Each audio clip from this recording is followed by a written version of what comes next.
Hi, this is Adam Houston from Market Club. I'll quickly show you how you can analyze any Forex market in minutes and make profits. So watch this video very closely. We're looking at a chart of the euro versus the dollar right here, and it's from the 28th of September. As you can see, the market's had a nice move up, making new highs today at 148.16.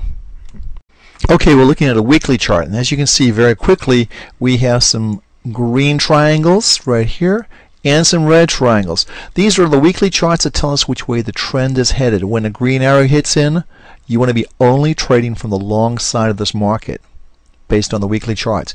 But we use our daily charts for timing. We're looking at a daily chart, and look what we see right now. We know the trend is up. Here's our green buy point at 143.38. Market moves up to 146.21. You're out at this point in time, and you get back in at 146.78. Market trading at 148.09. We're doing this live on the 20th of November. The market's high, new highs, looking for this market to continue to go higher.